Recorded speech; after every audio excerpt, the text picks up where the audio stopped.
문재인 정부가 집권하면서 대한민국에 던진 화두는 기회의 평등, 과정의 공정, 결과의 정의였지만 2019년 7월 조국 사태를 시작으로 해서 추미애 전 법무부 장관의 윤석열 검찰총장 찍어내기로 일관한 빗나간 검찰개혁, 그리고 각종 권력형 비리 의혹 수사에 대한 방해 공작, 윤미향과 정의연 회계부정 의혹, 전 부산시장 오거돈과 전 서울시장 박원순의 위력에 의한 성추행 사태, 24번의 부동산 정책에도 폭등으로 치닫는 집값 등 일련의 문재인 정부에서 일어난 사태들을 통해서 국민들은 평등이나 공정, 정의가 주는 삶의 행복과는 정반대로 극도의 허탈감에 빠져들고 있습니다. 기대했던 권력에 대한 배신감이 민심을 반영하듯 문재인 대통령의 국정 지지율도 계속 하락하고 있습니다. 특히 젊은 유권자들의 이탈에 여당인 민주당의 한심은 더 깊어지고 있습니다. 이 사건이 터질 때마다 외부의 원인을 돌리고 책임을 지지 않는 대통령과 여당 민주당의 태도에 등을 돌리는 이러한 상황이 계속되면서 집권 여당과 그리고 청와대의 추락에 가속도가 붙고 있습니다. 정치의 목적은 어느 목적에도 치우치지 않는 권리의 틀을 정하는 것이 아니라 좋은 시민을 양성하고 또 좋은 자질을 배양하는 것입니다. 그렇다면 대한민국에서 정치란 무엇인가? 정치는 시민적 삶의 형태를 규정짓는 중요한 국가 제도이고 기능입니다. 지금 정치가 무너지고 있습니다. 대한민국의 정치가 무너지고 있습니다. 국민들의 삶도 망가지고 있습니다. 새로운 정치, 곧 시민이 실질적인 정치의 주체로 나서는 새로운 정치가 필요할 때입니다. 생태문명화는 이런 지금 우리 한국을 이끌어왔던 산업화와 그리고 민주화를 딛고 새로운 미래를 지향하는 가치의 패러다임입니다. 2020년 전 세계를 휩쓴 코로나19 팬데믹은 지난 500여 년 자본주의 발전 과정에 커다란 분기점으로 작용하고 있습니다. 근대 국가를 형성한 자본주의 시장 경제는 산업에서 자본가가 중심이 되고 또 정치는 엘리트 정치, 그리고 중요한 의사결정을 권력을 가진 소수가 지배하는 그런 사회로 재편되어 왔습니다. 대한민국 정부 수립 이후에 대의민주주의와 관료주의를 만든 관료 엘리트와 그리고 금융 엘리트 그리고 정치 엘리트들이 대한민국의 정치와 경제를 이끌어 왔습니다. 그렇지만 디지털 기술 발전과 SNS를 통해서 특정한 사회 문제나 정치 이슈에 대해서 더 많은 사람들이 참여하고 더 많은 정보들을 얻을 수 있는 사회로 진화해가는 과정에 시민 개인의 역할도 점차 커지고 있습니다. 이런 변화하는 시대 상황에서 또 이러한 사회 상황에서 아무리 똑똑한 엘리트도 해결할 수 없는 일들이 무수히 많습니다. 특히 사회 문제는 사람이 바뀌어도 해결되지 않습니다. 따라서 새로운 정치개혁, 변화의 주체로서 시민들의 참여가 더욱 확대되는 그러한 정치제도가 절실히 요구되는 때이라고 생각되어집니다.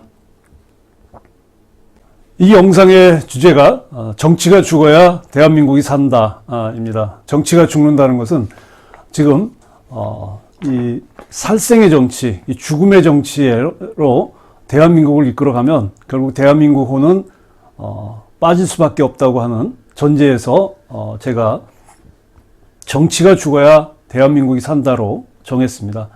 정치가 죽는다는 건 뭘까요? 지금 잘못된 정치, 극단의 정치, 이 정치를 바꿔야 한다는 얘기죠. 즉 정치개혁이 이루어지지 않으면 대한민국은 더 이상 한 발짝도 앞으로 나갈 수 없다는 겁니다.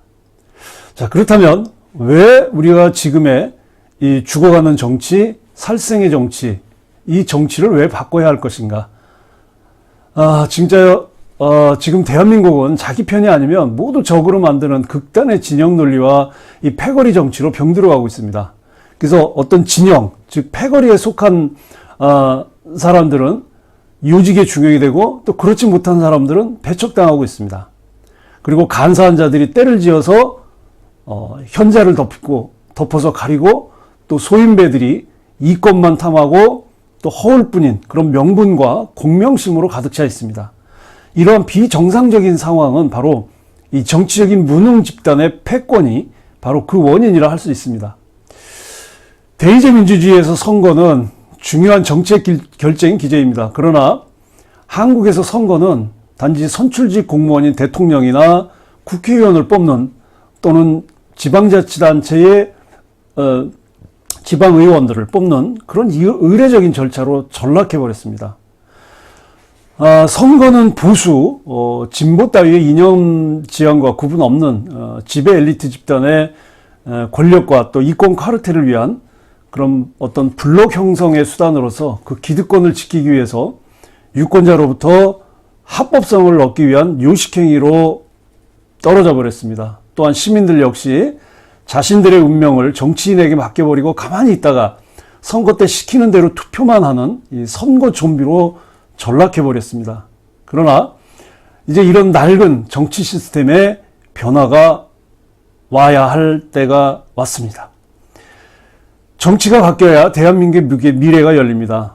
대한민국이 맞이할 정말 새로운 개벽은 지금의 정치제도를 완전히 뒤집는 정치개혁에서 시작합니다. 그것이 곧 지금의 낡은 정치가 죽는 것입니다. 정치개혁은 정치가 사회의 대안적인 실천을 따라오게 만드는 것입니다. 지금의 정치제도에서 정치를 통한 대한민국 혁신동력은 절대 만들어지지 않습니다. 정치와 선거에 대한 국민들의 불신과 회의가 극에 달해 있기 때문에 더욱 그렇습니다. 정치개혁은 기존 정치인들의 생각이 아니라 새로운 생각을 가진 세력으로 탈바꿈되어야 가능합니다. 자, 그렇다면 누가 바꿀 것이냐? 즉, 새로운 대한민국을 이끌 주체는 누구인가?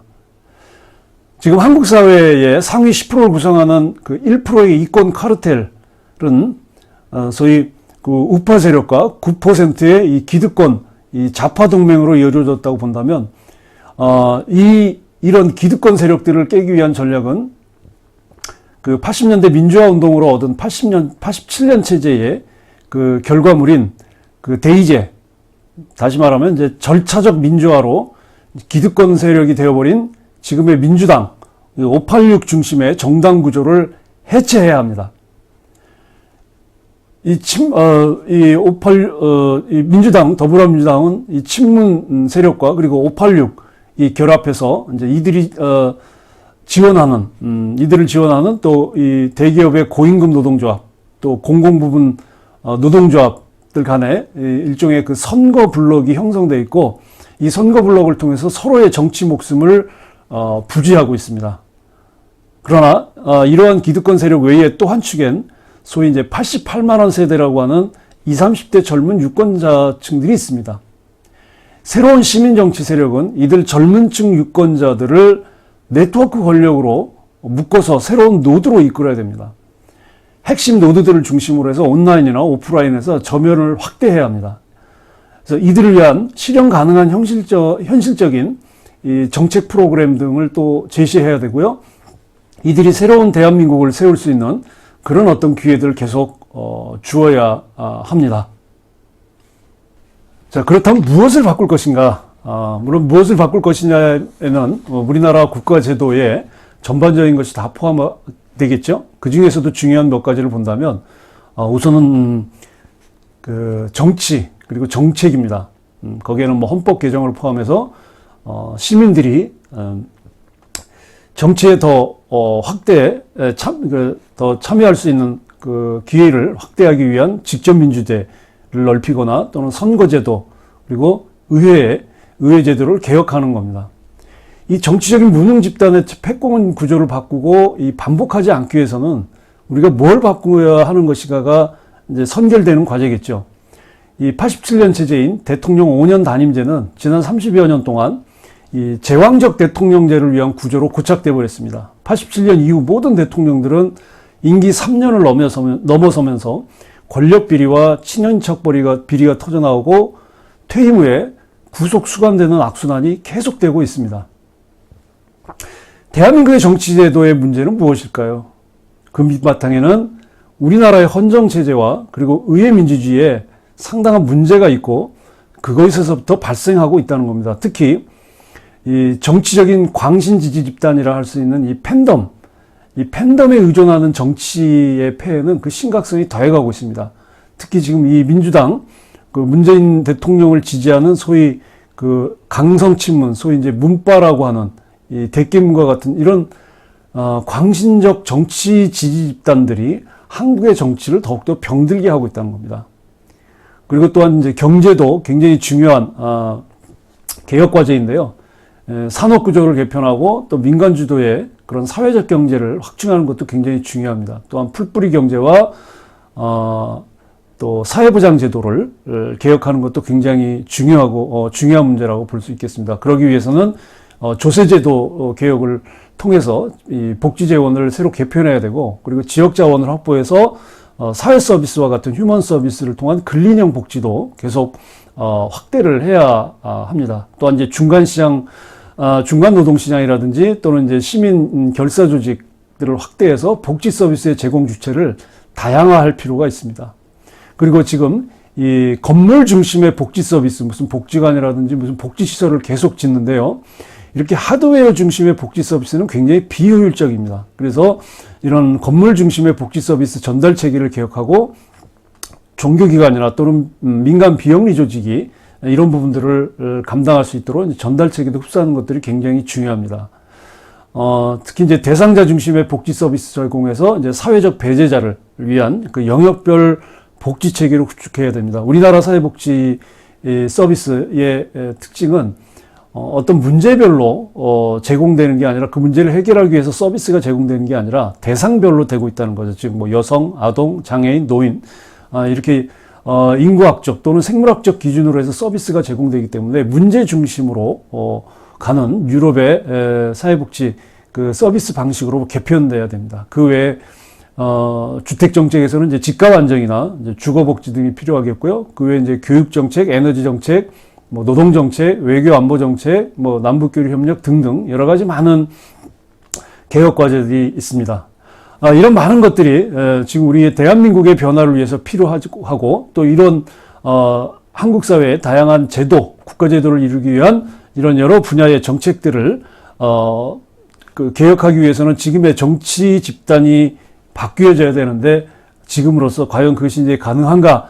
굉장히 많은 시민들이 회의 또는 이제 분노를 넘어서 허탈감에 빠져 있는 건 사실입니다. 그러나 제목에서 말씀드린 것처럼 지금의 낡고 죽음의 정치가 죽지 않으면 대한민국은 살 길이 없습니다. 그래서 이제 그러한 방법으로 2021년 저희 지산도원 정관용 TV에서는 조그마하게 새로운 시민 정치를 위한 정치 아카데미를 준비를 했습니다. 원래 2월 달에 오프라인으로 준비를 하려고 했으나 물리적 거리두기 등등으로 해서 오프라인으로 모이는 것이 힘들어서 정관용 TV에서 실시간 방송으로 6회에 걸쳐서 진행할 예정입니다. 그 정치 아카데미와 일정에 대해서 간단하게 소개를 드리도록 하겠습니다. 네, 이번에 준비한 새로운 시민 정치를 위한 정치 아카데미는 주제가 불평등, 불공정, 불의한 시대를 넘어 문명화 사회로입니다. 그래서 기간은 3월 1일부터 4월 12일까지 매주 월요일 총 7회에 걸쳐서 진행이 되고요. 유튜브 정관용 TV에서 실시간 방송될 예정입니다. 시간은 조금씩 차이가 있고요. 주최 단체는 사단법인 아시아 태평양 생명학연구원, 그리고 순환경제연구소, 그리고 지산도원, 그리고 한신대학교 글로벌 피스 센터가 공동으로 주최를 하고요. 그리고 지산도원이 주관을 하게 되겠습니다. 새로운 정치를 위한 아카데미의 일정을 보시면 각 회차별 일정은 3월 1일 오후 3시에 한신대학교 글로벌 피스센터의 김영복 석자 교수님께서 기조 강연을 해주시겠고요. 2회차는 3월 8일 오후 5시에 순환경제연구소 이승루 박사님께서 경제정책에 대해서 발제를 해주시겠습니다. 그리고 3회차는 3월 15일 밤 9시 제가 사회정책에 대해서 발제를 하고요. 그리고 4회차는 3월 22일 밤 9시 경기교육청의 김영철 박사님께서 교육정책에 관해서 발제해 주시고요. 5번째 5회차는 3월 29일 오후 5시에 역시 이승무 박사님께서 환경기후에너지 정치에 관해서 발제를 해주시고요. 6회차는 4월 5일 5시에 김영복 박사님께서 외교안보 통일에 관한 정책을 발표해 주시겠습니다. 그리고 마지막 4월 12일 밤 9시에 제가 정치개혁에 관한 전반적인 이야기로 마무리가 되겠습니다. 예, 3월 1일부터 매주 월요일 진행되는 새로운 시민정치를 위한 정치아카데미 유튜브 정관영 TV에서 실시간 방송으로 진행됩니다. 시간 되시는 분들 많이 참석하셔서 좋은 의견 많이 나눠주시고 새로운 대한민국을 만들기 위한 정치개혁을 위한 시민들의 참여에 작은 밑거름이 되기를 바라면서 여러분들의 많은 참여를 부탁드리겠습니다. 감사합니다.